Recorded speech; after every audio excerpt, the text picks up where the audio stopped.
Welcome back, everyone, to the Canadian Baseball Network podcast. We're very excited to welcome supervising editor from theScore, Brandon Wile. Brandon, how's it going? I'm good. Enjoying the offseason so far. We've kind of hit a bit of a roadblock here in terms of guys signing, but still lots to be excited about, lots to talk about, and lots of guys still available, which is awesome for anyone that wants to talk baseball in December. Yeah, and a very short offseason for the Toronto Blue Jays. Yeah. Obviously going to the World Series, Game 7 as far as you can go, but they got full into the swing of things pretty quickly. So before we talk about specific, guys that they've signed, we're going to dive into that. But what are your general thoughts so far on the offseason for the Blue Jays and just kind of how it's all transpired, across the league? I think if I were a Blue Jays fan or just looking at the Blue Jays from outside, I think I would be pretty excited at the fact that they've been so aggressive.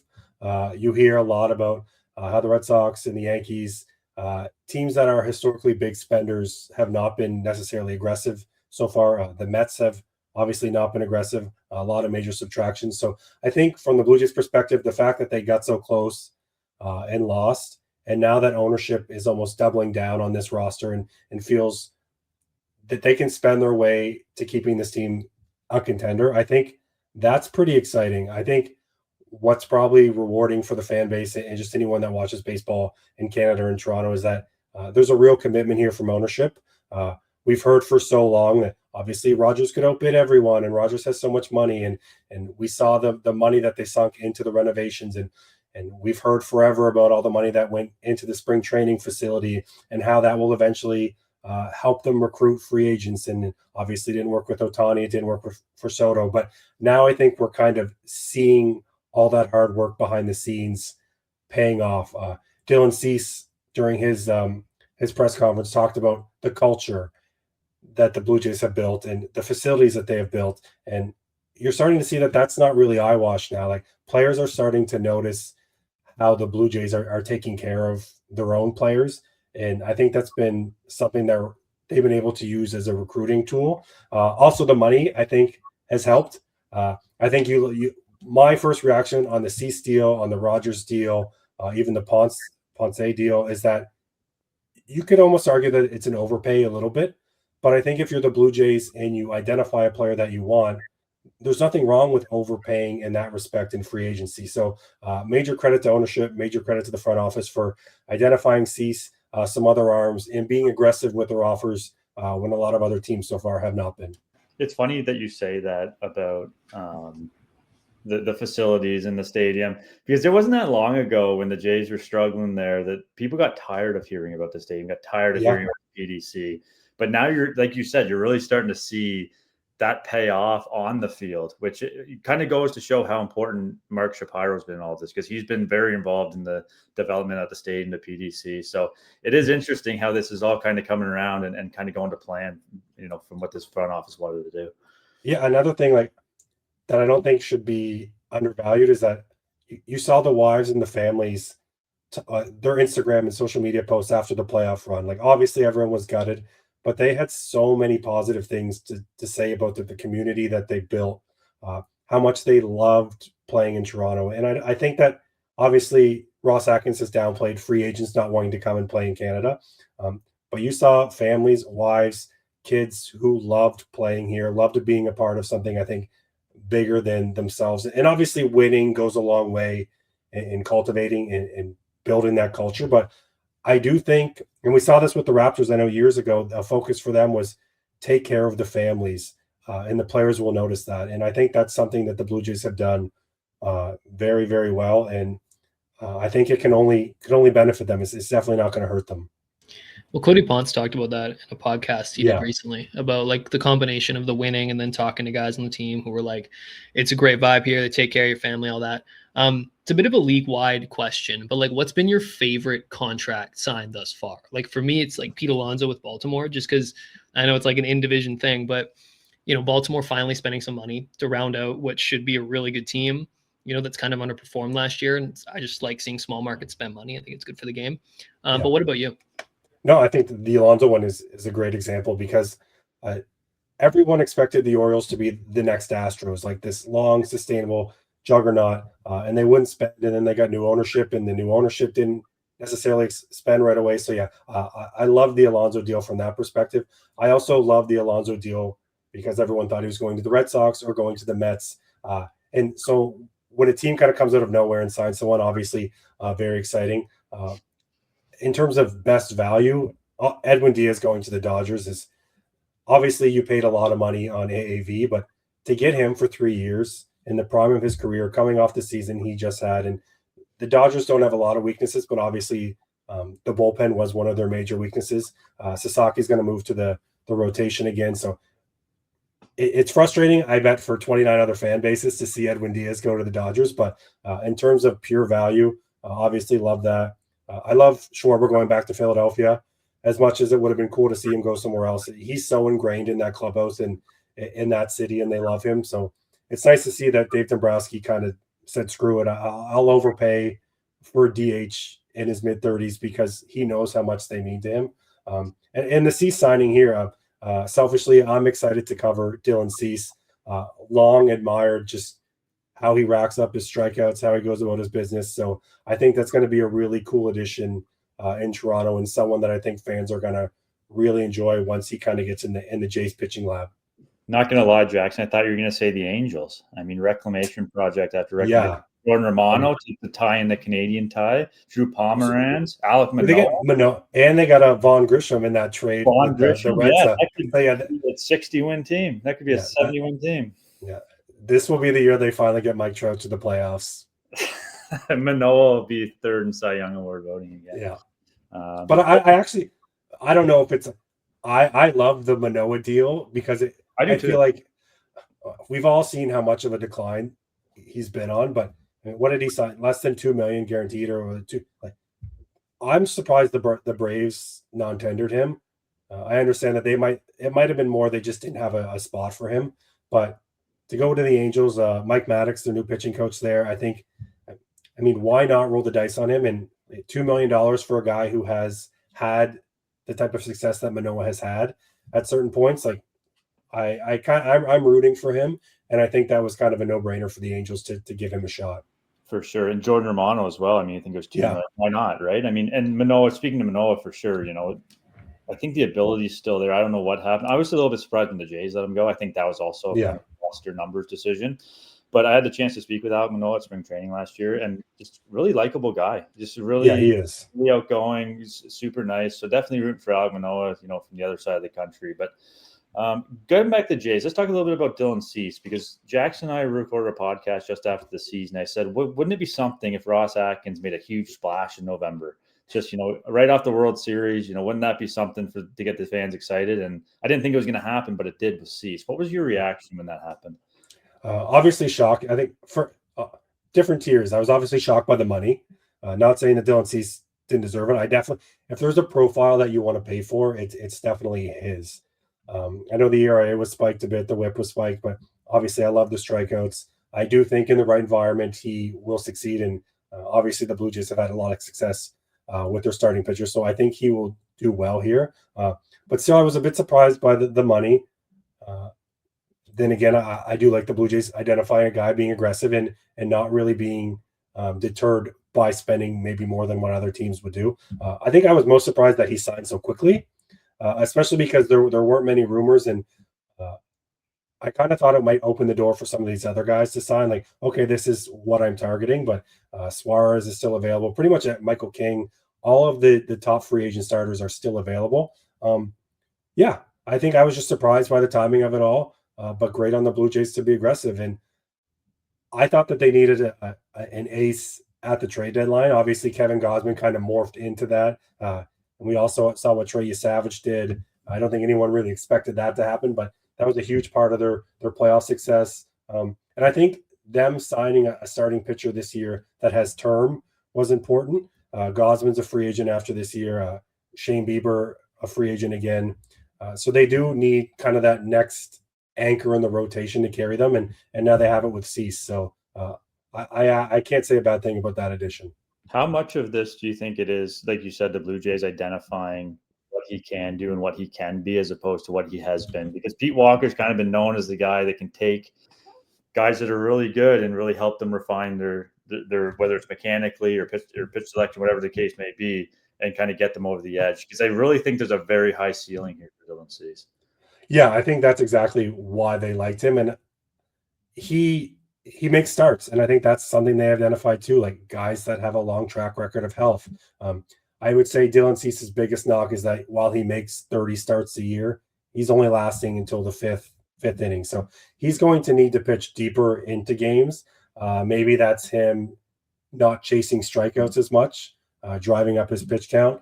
Maybe they figure that out. But yeah, I like, not to give Pete Walker too much credit, or maybe not enough credit. But I do think that the way that the Blue Jays have kind of really advanced their pitching philosophies and just how they work with their own pitchers internally, I'm very excited to see what Dylan Cease can bring. And I would not be shocked if he's a Cy Young finalist next year.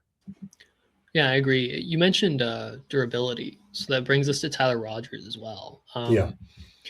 Lots of money for a reliever, but that's kind of been the trend this offseason, last few off seasons, really. First of all, what do you make of the signing, and where do you kind of see him fitting in this bullpen, at least as it stands now? Yeah, I assume that after Ross Atkins spoke in the offseason or right after the World Series, he kind of hinted that the Blue Jays might go for a closer. So I figured, while it's not exactly something that they've done historically, spend big on a reliever. Obviously, Hoffman got pretty big money, but for them to sign someone like Edwin Diaz, that would go way outside their comfort zone. I thought he would have been the perfect fit. Obviously, an elite closer is a perfect fit for almost every team, but I thought he really would have been a nice fit for the Blue Jays. So when he came off the board and you saw like the Ryan Housley's of the world, Devin Williams, while I think that there is still a lot of talent in those arms, I understand why the Blue Jays maybe didn't want to go down that road. Especially with concerns over Hoffman closing. Do you really want to bring someone else in who has kind of struggled in that role last year? With Rogers, I think he's the perfect complement to a bullpen that has a lot of swing and miss, a lot of high velocity. Obviously, they're going to love the different arm angles, being able to throw different types of arm angles and pitch mixes. I think he's been one of the most underrated relievers in baseball. Not to go all money ball, but he does throw funny and he doesn't throw hard. So he's not exactly the type of reliever that a lot of teams are chasing.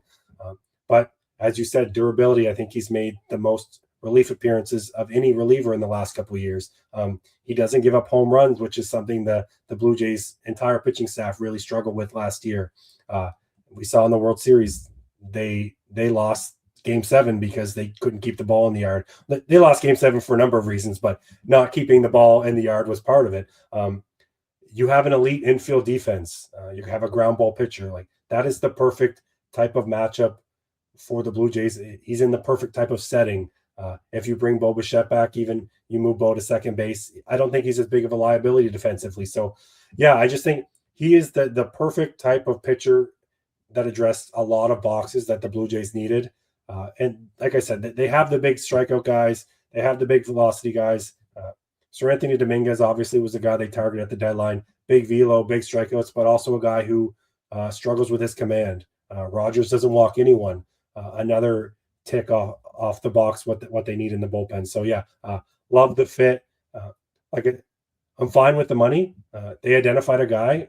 It's only money. That's the thing, right? You're not giving up assets. You're not giving up resources. The Blue Jays have a lot of money. Pay the guys you want, get them in the bullpen, and hope that they can continue their success. It's just money. Let's throw some my way. Yes. But the one thing I did surprise me with the money, and it jumped off the page right away to me. I don't know if it was just me. He got more than Hoffman got. Hoffman was 3 at 33. Rogers at 3 at 37. So that kind of leads me to the next question is I still think this team needs a back end of the bullpen reliever. I really like the Rogers sign. I think it's a great addition. But this team still needs somebody that can potentially close out games.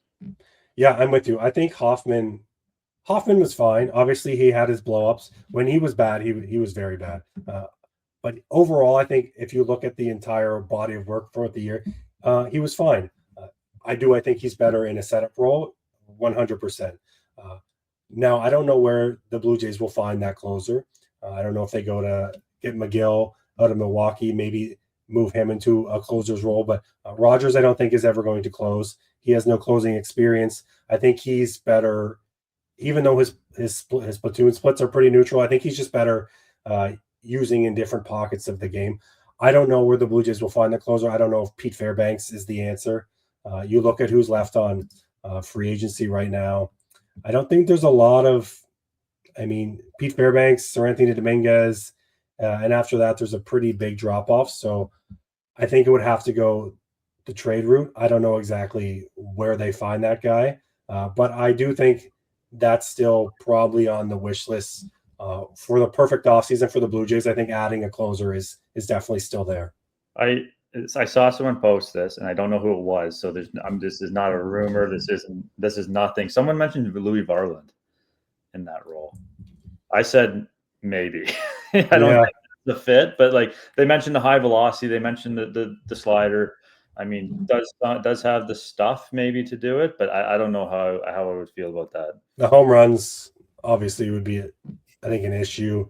I think John Schneider obviously you're not going to use Louis Varland 162 times during the regular season, but him in that fireman role was so effective. I just think he was deployed perfectly in the postseason. Obviously, as I said, you can't do that in the regular season, but I think he's just your high leverage guy that you bring in big spots. And I don't necessarily, you could try him out as a closer. No, I know. Yeah. I'm not saying do that. I think I would like him more as a closer than a starter. I think that they talked about maybe potentially doing that. Now I don't know. Maybe you could stretch him out in the spring, and then if it doesn't work, but they have enough starting options right now that I think he's a pretty nice weapon to have in the pen. Well, and how much of the starting rotation additions is just that? Because there's kind of a couple ways to address a bullpen, right? You can address it in the bullpen. You can address in the starting rotation for guys that are available and give you innings. And Dylan Cease obviously can do that. So I'm wondering if there's a little bit of that going on here that, hey, maybe we'll eat some of those innings with our starter as opposed to having to go to our bullpen. Yeah, that's fair. I'm very curious what they do with Jose Barrios. I do think Savage's innings are going to be limited. I know they're saying that he's going to go into camp without restrictions, but you have to be a little bit you don't have to baby him, you don't have to have kid gloves on him, but I do think you have to be smart about just making sure that his workload he's never had this type of workload before in the minors, so you just have to protect him. Obviously the Shane Bieber, the forearm tightness, whatever that John Schneider said that he dealt with, I think that they might bring him along slowly coming off Tommy John. So there will be one injury away from really needing Jose Barrios back in the rotation. So I don't think just shipping him off to get that money off the books is necessarily smart. But I do think, as you said, having your starters maybe pitch deeper into games as the season goes along is a way to cut some innings from the bullpen too. Yeah. How do you think Jose Barrios is going to be a Blue Jay come opening day? There's a lot of noise there when he missed the World Series, and that's kind of died down a little bit. I think the holidays maybe just playing a little bit into that. But is he going to be a Blue Jay come opening day? Would be my first question. What I thought was interesting is that he said that he dealt with an elbow issue for almost all of the year.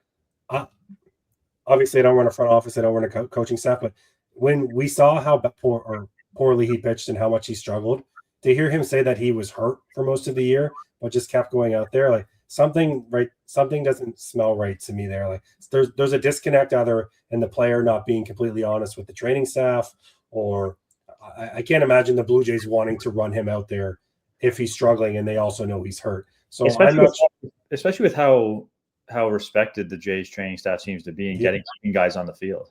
Yeah, I don't know if it was Barrios. Obviously, he takes a lot of pride, and he had that consecutive start streak.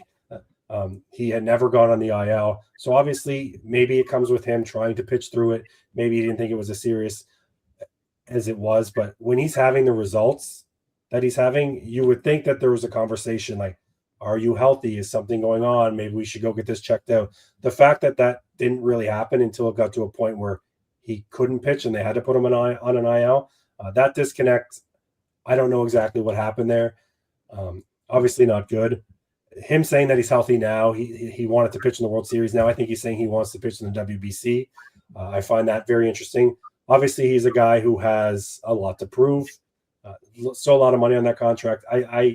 Unless the Blue Jays either take on another, not bad contract, but a contract that has money coming back, and he is healthy, and the other team is confident trading for him that he is healthy, I would say at 75% that I think he's pitching for the Blue Jays on opening day. But I guess anything could happen. It's something to keep an eye on for sure. Yeah. Jackson, you go ahead. Yeah, people forget how good Barrios was in the first half of Yeah. this year too. And like, so maybe something happened at some point, but I also think you talk about the money. You mentioned that, Brandon. And I just saw Merrill Kelly, who signed for, I think, 2 years, $40 million. Barrios and Kelly, I would take Kelly next year if I had to pick, but I could see Barrios, if healthy, being still pretty good. So there should be a team out there who in theory would take that money. I know the last 2 years on that Barrios deal, if he doesn't opt out, aren't the best. But teams will pay for starting pitching. That's become very clear. So if there was the other angle too, is that do you want 2 long men in your bullpen? You have Eric Lauer. Like, what does that do? How do you make that all work? I guess without a trade would be my question. Yeah, that's not ideal. I guess they would know how healthy their pitchers are internally better than us. And we've seen every spring training, it seems like at least one prominent arm for each team seems to go down. The Blue Jays have had incredible luck with pitching injuries, and they haven't really had a lot to deal with in recent years. But I think, not that fans are necessarily chasing Barrios out of town, but I do think there needs to be a pause on thinking the Jays are better just getting rid of him and eating that money. I think that there's a really real scenario that even if he's a guy with a 4.5 ERA, if he's still taking the ball every turn in the rotation, there's value in that. The Blue Jays offense, I think, will be able to outscore a lot of their pitching problems as well. I think Barrios will benefit from a team that has an elite defense behind him. He has in recent years. So I would pump the brakes on just wanting to just dump Barrios for nothing just to get that money off the books. I do think with his age, with his track record, there's a durable pitcher in there. There's an effective pitcher in there. If he wasn't healthy, that also goes into it. If they get him right, I do think, if he's your number 5 starter, that's a pretty damn good and deep rotation. If he's your number 6 starter, that's even better. And like I said, just dumping him to get that contract off the books when you're a team that is not really concerned with payroll restrictions right now as well. It's just, I think the Blue Jays will be wise to just kind of mend the relationship, get him back into spring training, tweak some things, and hopefully he's healthy, and use him as a really good back of the rotation arm. It kind of segues into the next thing I want to talk about. I love a good segue. Cody Ponce. What does it depend what this guy is? Because I'll admit I'm a huge baseball fan. I watch a ton of baseball. I don't know if I've ever watched a full KBO game. So what do you think the Jays fans can expect from this guy? I think obviously you look at 3 years, $30 million. Like, that's a lot for a guy who is coming out of Korea, who did not have success in Major League Baseball. I think he obviously, the pitcher that he was when he was here is not the same pitcher anymore. The KBO is obviously not as good as Major League Baseball. So I take the strikeouts and the ERA and all the numbers with a grain of salt, but there's obviously a lot to be intrigued about. What I like about the contract is, there's risk going $30 million, 3 years. But if he doesn't work as a starter, having a $10 million reliever with those type of strikeout numbers, that's pretty valuable. Like Jackson, you said earlier, look at the prices of relief pitching right now. I mean, Kenley Jansen got $11 million. There's a lot of red flags that I see with a guy like Kenley Jansen. Yeah, he's going to be third all time on the saves list, but strikeout numbers are down. Exit velocity is way up. I would rather pay for a guy like Ponce. And if he doesn't work as a starter, I not bury him in the bullpen, but I use him as maybe a high leverage reliever. And for $10 million right now for a really good reliever, that's not a lot of money. So I do think it was, obviously there's risk there. Maybe that money could have been spent elsewhere, but clearly they have identified his profile. They like him. And even if he doesn't work out in the rotation, I still think that he has the ability to be a really effective reliever, and that money won't necessarily hurt them too much. Yeah, don't read too much of the KBO statistics. No. And a 17-1 record. I don't think he's going to be doing that in the big leagues. But yeah, I mean, I agree. It's a signing that why not, right? I mean, this isn't a team that worries about spending money anymore, which is exciting to hear. But in recent years too, sorry not to interrupt, but the Atkins and the Blue Jays have kind of prided themselves on scouting heavily more in the Asian market.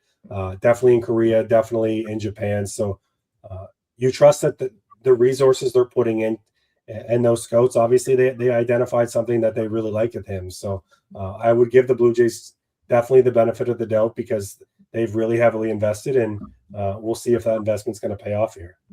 Let's jump to the elephant in the room now. And Bo Bichette, Kyle Tucker, do the Jays get one? Do the Jays get both, as some have suggested? Do they get none? What do you think? Kind of how does this play out as the season gets closer? If I had to rank, I would say they get one, none, and then both. If I had to guess, you're paying Vlad $500 million. Obviously, the Blue Jays are teetering around $300 million total in their payroll next year. Obviously, a lot of money coming off the books. I think Gosman's a free agent, Bieber's a free agent, Varsho is a free agent after this year. So Springer. So yeah, Springer. So big money coming off the books, but those are big holes too. Those are impact players. Springer was arguably their best hitter last year. Dalton Varsho is probably a top 3, top 5 center fielder in baseball when he's healthy. So yeah, obviously, I think that they'll try to sign Varsho to an extension. I think maybe that will come in spring training. I think they see the value that he has on that team, and center field is not an easy position to plug. Obviously, Maestra did a very good job last year, but do you want to run Maestra out 162 times a year over Dalton Varsho? I think I'd probably rather pay for Varsho. If I'm looking in terms of fit, obviously, I think Kyle Tucker would fit any clubhouse, any team. If I had to drop $400 million, $200 million, $300 million on any player this free agency, it would be Kyle Tucker. He played through an injury second half of last year. The numbers dipped, but first half he was an MVP candidate. One of probably the most underrated stars of our game. I just feel like his skill set, 5-tool player, that's the type of player you kind of dream of hitting free agency that doesn't necessarily hit free agency anymore. We've seen a lot of extensions, guys tying up their homegrown players. So Kyle Tucker, I think, is still one of those rare players that will hit free agency and maybe might not cost as much as, well, he definitely won't cost as much as the Sotos of the world, the Otanis of the world. And he's still a guy that will give you probably 30 home runs and 850 OPS every year. So if on the Blue Jays, I would target Kyle Tucker first, maybe Bo Bichette second. I do think the Blue Jays are in an advantageous position right now where Tucker, Bregman, Bichette are all on the free agent market still. Maybe say hypothetically you miss on say Bo signs first, maybe you pivot to Tucker and you're more aggressive there, or vice versa. Roster fit wise too, I think you can fit Tucker in not seamlessly with the Santander Springer DH corner outfield spot is a little. It clogs things up a little bit, but Addison Barger, I think his versatility, being able to move to right or third base, really helps. Same with Bo. Bo's willingness, I think, to move to second base. That's huge for the Blue Jays. I think when they acquired Jimenez, I think that they thought that Jimenez was going to be their long-term shortstop. We saw in the playoffs, I think Jimenez has more value. If he's not going to hit, at least defensively, he brings so much value at short. You put Bo at second base. I think that gives Bo more value as well. I think he's, as an offensive second baseman, Bo is elite. As an offensive shortstop with Bo's defensive issues, not so much. So, yeah, do I think that they will get both? No. Do I think they will get one of them? I think the likelihood is much higher. If they get none of them, will it be disappointing? Yes, but I think the Blue Jays can still build a really nice roster by missing both. The only thing I would say about getting both, and I thought about this because it's winter and I have nothing better to do with my time, so I think of all these scenarios. Is there a possibility, and the answer is probably very small, that they get some of their shopping done early? Because if they go out and get Bichette and Tucker, Springer's coming off the books, Santander slides to DH. Maybe they're not as aggressive next winter, but when there's a guy like Kyle Tucker on the market now, you kind of overspend now and save those dollars later. That's the only thing I can think of as the only realistic possibility of how they get both. And it's a great argument. And I think I won't necessarily say teams don't think of this, but I do think some teams should be more aggressive when the free agent class is better. And maybe you deal with it for a year, you kind of chew on that salary, but next year you're not in a bidding war for maybe a player who's lesser than Kyle Tucker or Bo Bichette. So I think that's definitely a great point, and they're already going over the highest threshold now this year anyway. So they're paying the tax man regardless. So that's So it's like, I mean, that's a great argument for sure. You can see too, like, if they were to get both the business case for that, like you can platoon Barger and Clement potentially at third base, right? Accounting for maybe a little bit of aggression on one of them. You know, reading Shai Davidi's articles, he keeps talking about how if Rogers can make the business case, it doesn't necessarily mean they'll allocate all the money necessarily to someone else, say a Cody Bellinger or an Alex Bregman, but that you can make the case. Obviously, someone has sold ownership on this idea. Let's say they, just for fun, let's say they miss out on both. Okay, they both sign elsewhere.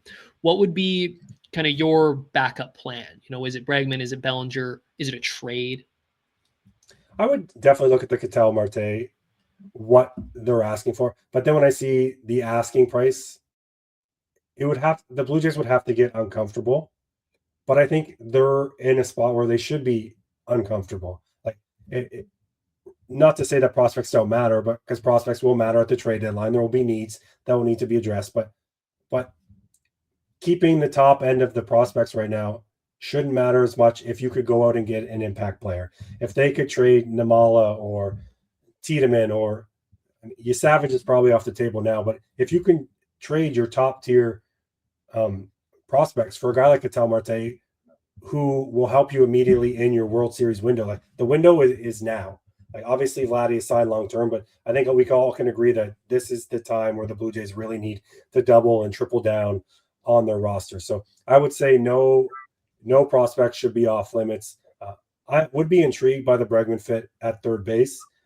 Would I be a little hesitant to pay him 6 years, to give him a 6-year deal, a 5-year deal? 100%. But I do think he would be a nice piece at third base. Maybe they sell high on Addison Barger. I don't think they will, but if there was ever a time to sell on his stock, maybe you include him in a Ketel Marte package. I think that's definitely a possibility too.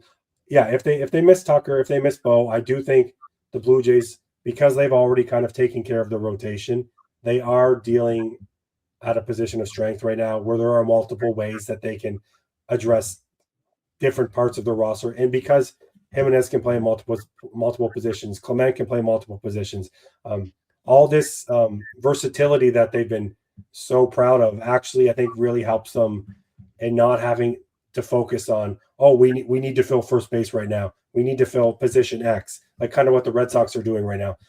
They desperately needed a first baseman. They didn't get Alonso. Now it's kind of like, how do we make the pieces fit? Where the Blue Jays can be like, okay, we didn't get player X, we didn't get player Y. Well, that's okay. We can grab this player and slide him in pretty seamlessly. So I think, the Blue Jays are in a pretty envious position in that respect. And the thing I think about with like Marte, I'll use that example, and prospects like Mala, and this is a good comparison maybe because they're both infielders. They're obviously very high on Arjun Mala. Marte has a bunch of years left on his contract, I think 3 or 4 at least. Yeah. The way I kind of think about it is Arjun Mala going to turn in to be as good as Ketel Marte? Chances are probably not, right? So if that is what it takes, I don't think I would necessarily hesitate to do it. I know it'll take more than that, but if that's kind of the center prospect in the whole thing, I don't know if I would hesitate.